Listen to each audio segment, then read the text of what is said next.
guys, you're listening to ChickFlicks with me, your host, Alexis Otang. I'm the chick who rates shows and flicks and tells you whether they're worth a binge or a skip.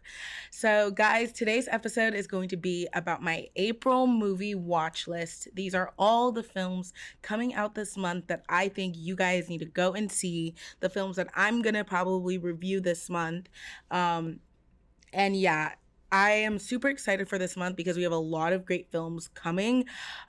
It's going to be a very fun month. We have comedies, drama, animation, everything you can think of and in between. So I don't need to drag this intro out any longer. Let's jump right into the movie watch list. So the first movie that comes out is on April 5th, and it's Air. Now, I'm very excited for this movie. I saw the trailer and it literally instantly hooked me. I'm not usually into sports biopics, but it's doing something that I've noticed a trend with the recent biopics that I think is really interesting. It's taking a new turn. But quick summary, Sony Vaccaro, I think that's how you pronounce the name. Y'all know I'm not good with names, but who cares? Sony Vaccaro and Nike pursue basketball rookie Michael Jordan, creating a partnership that revolutionizes the world of sports and contemporary culture. Now, if you have no idea what this film's about, do not worry. I'm here to help break that down for you. It's a sports biopic, but it's not exactly about Michael Jordan and his rise to NBA fame. It's more focused on the creation of Air Jordan, which is one of the most iconic sneakers in history. Literally, I don't know if there's anything that kind of holds the same weight compared to Nike Air Jordans. And it's specifically about them creating it and taking this big risk, because when they did decide to create the shoe, Michael Jordan was yet to enter his NBA basketball career. He was literally a rookie about to go in. So it's super interesting to see them take this approach to it. The cast is stacked. We have Ben Affleck, who is directing the movie. We have Matt Damon, Viola Davis, Chris Tucker, Jason Bateman, Julius Tenen, and Marlon Wayans. This is an amazing cast of actors, all with incredible range, all who know how to do comedy, who know how to do drama. They're all kind of like scene stealers. So I think we are in for a treat.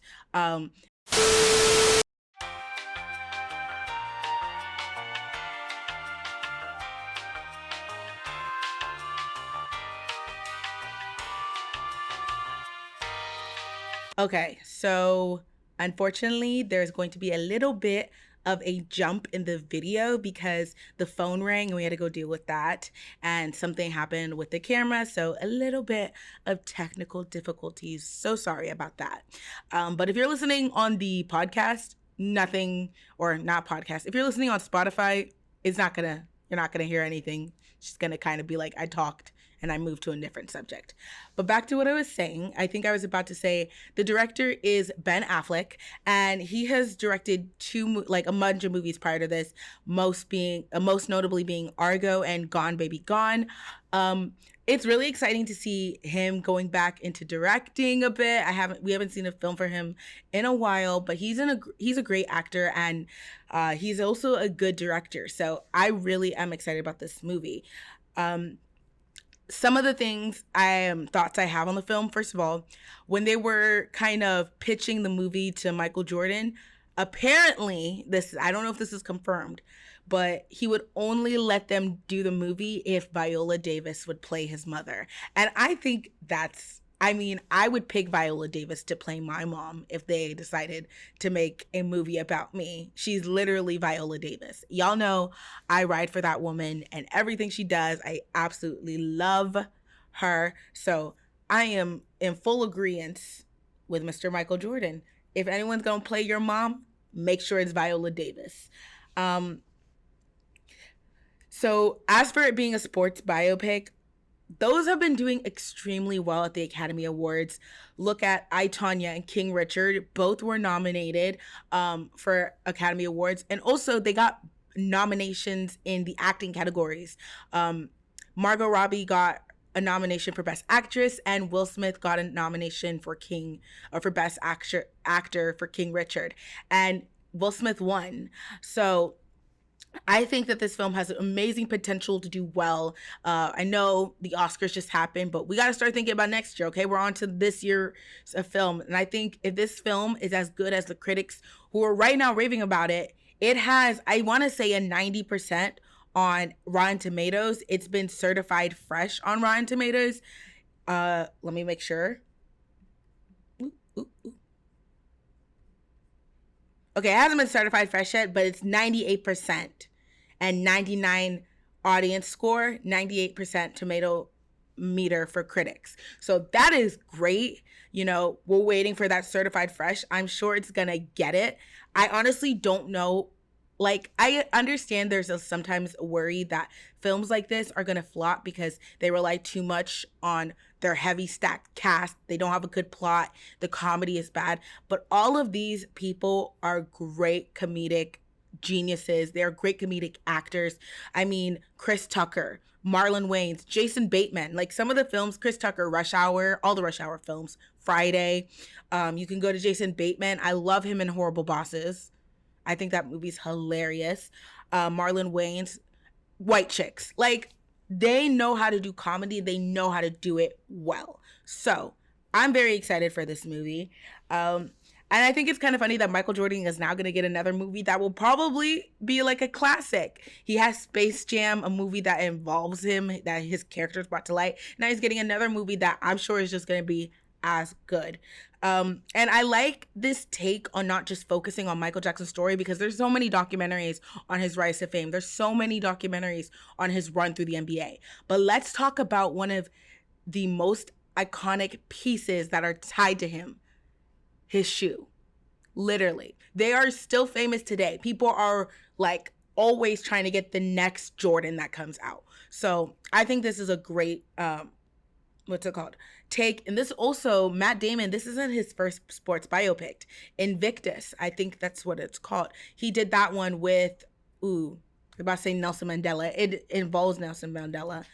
Morgan Freeman. And so I'm super excited for this film. It's definitely on the watch list. I think I'm going to be able to go see it early, like the day before it comes out. So hopefully, if I do, I'm going to make sure to get by the time this post, it'll already be out. But hopefully, if I do get to see it early, I am going to do a review on it because I'm really excited for this movie. Now, the next movie I am equally excited for. I think these are the two movies I am like definitely seeing this month. Also coming out on April 5th, I think in select theaters, and then April 7th everywhere, the Super Mario Bros. Movie. Oh my God. I feel like a kid, so ready to see this. And fun fact, if you Google the movie, there's like a cute little Easter egg by the title. So you might want to go check that out. But I am so excited for the Super Mario Bros. Movie. I don't care if it's childish of me to sit there, go into the movie theater, eat my popcorn, wear a Princess Peach t-shirt. Let me do my thing. It's Mario time. So I don't really feel like I need to give a summary, but in case you've been living under a rock for the last 25 years, not even like 30 years, I don't know how old Mario is, but since like at least the 80s, right? It came out in the 80s. Who cares? With the help from Princess Peach, Mario gets ready to square off against the all-powerful Bowser to stop his plans from conquering the world. Now, the directors are Aaron Horvath and Michael Jelenic. Hope I said that right. These guys are not strangers to animation comedy, animation based off of an already existent series.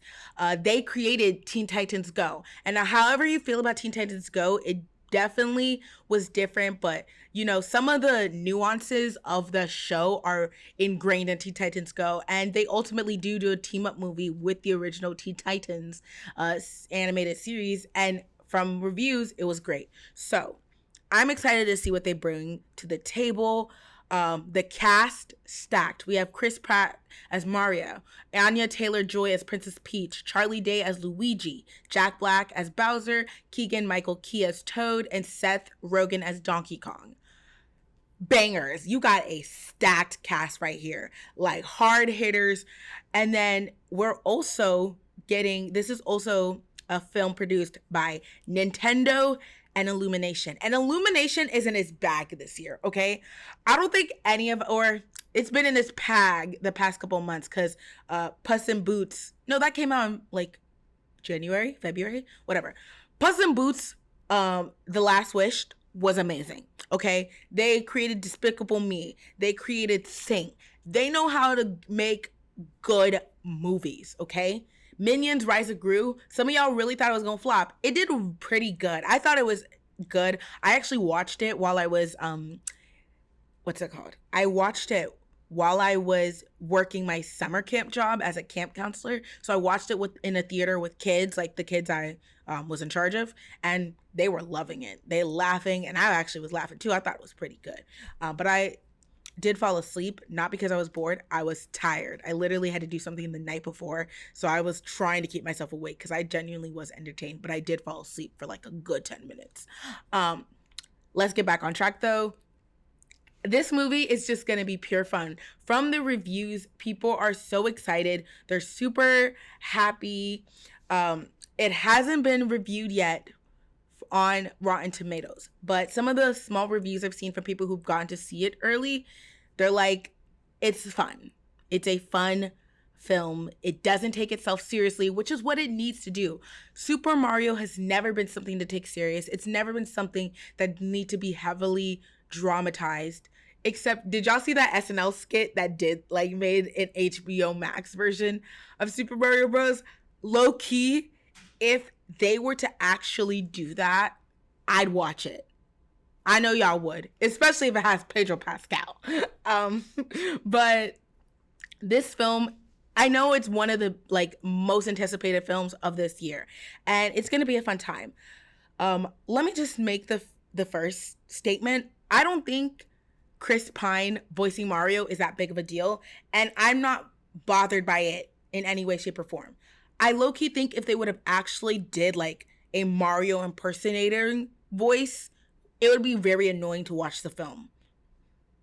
I'm sorry, I just personally feel like there's no way I would be able to sit through an hour and 30 minutes of this film if it was literally, let's go. You know what I mean? I just feel like that's not a good choice. So I'm glad they chose a good, and I think Chris Pratt has a great voice. I think I've heard the voice of him as Mario. I don't think it's bad. I think it's pretty good. Yeah, I've heard there's a lot of Easter eggs for all you Super Mario Brother fans, for all you Nintendo fans. And low-key, video game movies are hard. I just talked about it in the last episode. Now we are talking about a board game, a role-playing game getting turned into a movie with Dungeons and Dragons. Now we're talking about a video game getting turned into a movie. A Super Mario's movie has been made before, and it's trash. We're not going to talk too much about it because it doesn't deserve any commentary. It's just bad. Don't recommend you go watch it. But this film being animated gives it a huge advantage, okay? And also, there's just so much to do with Super Mario. It's such a world. There's so many games from Mario. So they can use Super Mario Party. They can use Super Mario Kart, the original Super Mario Bros. For Donkey Kong. You can use all variations in this film. And there's so much material to pull from. I just feel like there's no way that this film can be bad. As long as it's not taking itself too seriously and it's understanding that why we love Mario. It's a fun adventure. It's a good time. We love all the characters. We love it just brings us into our nature as a kid. The film is going to do fine. So yeah, I'm super excited for this film. And if you aren't, I'm judging you. I am judging you if you're not excited about this film. What the frick do you mean? You didn't have a good, happy childhood? Because I have not met a single person who isn't spending bank to go see this film. All right, next movie that I think should be on the list, Paint, comes out March 7th. Now, the poster of this makes you think oh, this is going to be a film about Bob Ross. And I don't blame y'all for thinking about it. Owen Wilson is literally looking like Bob Ross, but it's not a biopic about Bob Ross in his life. It's loosely inspired, like the main character is loosely inspired. Not even loosely. It's inspired by Bob Ross. Think kind of Swarm, that movie that just came, or that TV series that just came out on Amazon Prime, but like more lighthearted and comedic and Bob Ross inspired. That's Paint. So summary, I think they said Nargle. Hopefully that's the pronunciation. I'm really upset with all the names I have to pronounce in this episode, and none of them are easy for me, so I'm sorry. Carnargle, a local treasure with a soothing whisper of a voice, hosts his own painting show on Vermont Public Television. His art has attracted the attention of many women over the years, especially those who work at the station. However, when a new painter gets hired to revitalize. Guys, I'm tired. I'm sorry. The channel, Carl's own fears regarding his talents as an artist are brought to the forefront. Now, this is a comedy. It's directed by Brett McAdams, which I feel like this is her directorial debut, I believe. It has a cast of Owen Wilson, Lucy Freyer, Wendy McClendon Covey, and Sierra Renee. From my impressions, when I first saw it, I thought oh, we're getting a Bob Ross biopic. And then I was seeing reviews and they're like, no, it's not a Bob Ross biopic. So kind of I feel like people are not going to be listening. They're not going to do the extra research, and they're going to go in thinking that it is a Bob Ross biopic. So I think that's going to work against the film in a way. But I think that this film, if you go into it with an open mind, it will be fun. Owen Wilson looks great. He knows how to play these characters out. He is great at comedy. We have Mastermind, Zoolander, Meet the Fockers, Night at the Museum. All of these are bangers. So I know for a fact, at least comedy-wise, this film is going to be great. I think it's going to be a sleeper pick. I think it's a film that if you go into it with an open mind, if you go into know you're not getting a Bob Ross film, but a film inspired by the nuances of Bob Ross, you're gonna be surprised. I just think if you keep an open mind and you just go in wanting a good time, having a good time, it'll be something you'll enjoy. So that's why it's on my list. I'm intrigued, and that's why I want to go see it. Okay. Next up, we have Renfield, April 14th. This is a film that I'm kind of okay, you have me hooked, but what is y'all's game? Renfield, the tortured aide to the narcissistic boss Dracula, is forced to procure his master's prey and do his every bidding. However, after centuries of servitude, he's ready to see if there's a life outside the shadow of the Prince of Darkness. Now, this is directed by Chris McKay, who has directed Lego Batman and Robot Chicken episodes. So I know he's good at comedy. It's described as a horror comedy. So all this month, expect some great comedy movies, okay? You're at least gonna get one solid comedic film. I can guarantee you that. It stars Nicholas Hoult, Nicolas Cage, Awkwafina, Brandon Scott Jones, and Teddy Schwartz. This is another sleeper pick for me. I think this is a film that's going to surprise people. Some think it's going to be absolute trash. Some think it's going to be good. I am a positive person. I am a glass half full type of person. So when I want to be, let me include that. So I honestly want to give this film a chance. Chris McKay knows how to infuse horror, comedy, and a compelling storyline together. Lego Batman, we all thought it was going to be kind of a joke, but it was actually really good. So I feel like this is another film of his that is going to be a bit out there, but it's going to be an enjoyable time. I mean, Robot Chicken is a sketch show that's a bit out there, but it's kind of good. So I don't think the film is taking itself too seriously. It kind of reminds me of What We Do in the Shadows and its appeal, its look.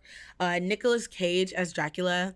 Whoever came up with that, whoever thought, let's do this, you deserve a raise. You deserve an immense raise. Because I didn't think Nicolas Cage as Dracula was going to be on my bingo card, but now it is. And now I want to see it.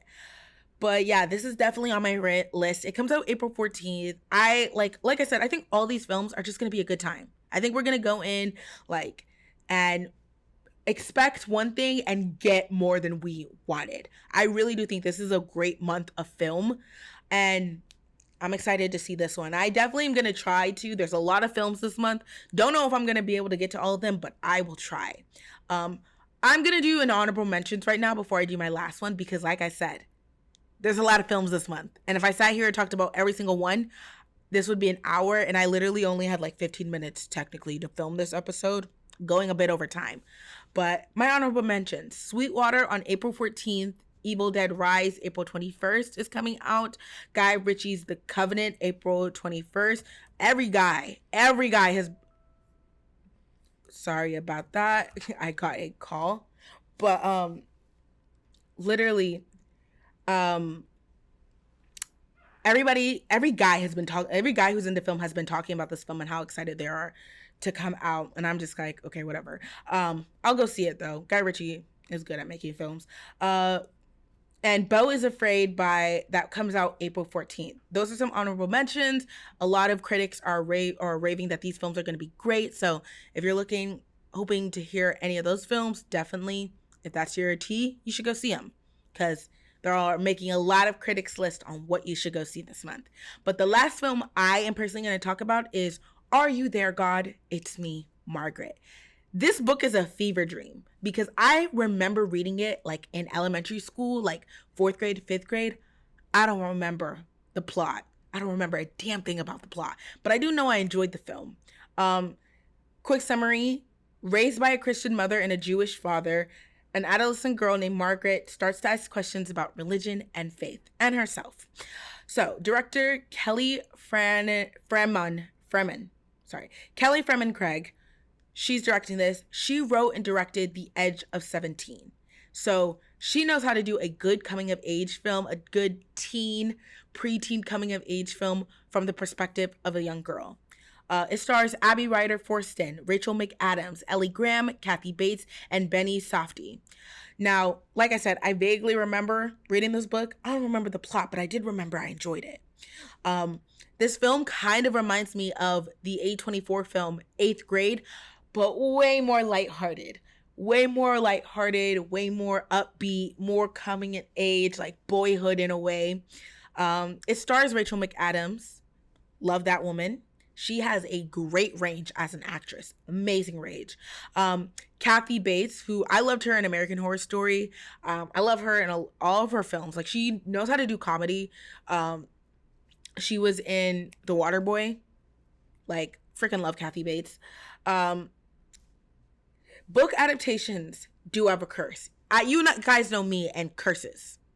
Book adaptation curse, the DC curse, video games curse. But there is a asterisk in the book movie curse, because book adaptations that are based off of trilogies or book series, they usually don't do too hot.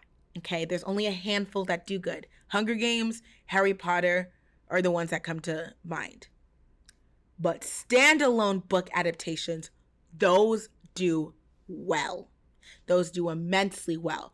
Why is that? Because it's only one book. You don't have to worry about establishing further plot points that are going to be like, not discovered. That are going to be enhanced upon, expanded upon, come the other movies. You have to establish characters, plot lines, arcs. You have to do all this because it's not just one movie. You're setting up 2 other movies, depending on the book series. So it's hard to do it. And I'm a firm believer that if you're doing a book series adaptation, you have to do it through a TV series format. It just allows you more time to flesh out the characters, flesh out the plots, build a whole world.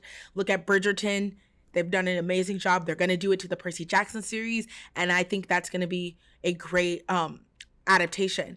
But this is a standalone book. So I think it evades the curse, because a lot of standalone books do amazing. Great Gatsby, Little Woman, Crazy Rich Asians is technically an exception to the rule, but they only did one film, and I don't think they're doing it like the rest of the series. So whatever. But yeah, I'm excited for this film. I think it's gonna like help me remember it. When I watch it, I feel like I'm gonna like unlock that part of my brain that read it when I was a kid and be like, oh my God, I remember reading this. But yeah, this is a fun month of movies. I'm super excited. And yeah, guys, those are the 4 films, right? 4, 1, 2, 3, 4, 4, 5. Sorry, 5 movies. I knew. Those are the 5 movies that I'm recommending that you go watch this month. Air on March 5th. The Super Mario Bros. Movies on April 5th as well. So you're going to have to decide which one you're going to see. We're going to see a drama biopic or we're going to go see fun. Either one is a solid pick. Paint on March 7th. Renfield on April 14th. And Are You There, God? It's Me, Margaret on April 28th. And let's do this long outro. Thank you guys for watching this episode. Wherever you're watching it on, make sure you like, rate it 5 stars if you're watching on Spotify, give it a like on YouTube or SoundCloud, subscribe on YouTube to this channel so that you never miss a ChickFlicks episode. If you'd like to follow me on my social media accounts, my public profile is @AlexisOtang, and my scratch my nose. And my Instagram for the podcast is @the Show. You can also follow our TikToks for the show. It's @the Show on TikTok, and for me, it's @simplyalexis. And yeah, guys, make sure you follow FAU OwlRadio and FAU Owl TV on Instagram. My show is an official show for both of those great organizations. And yeah, guys, I think that's the whole spiel. I will see you next time, hopefully with a movie review on one of these movies we talked about today. But this is Alexis signing off of ChickFlicks. You guys have a good one. Bye.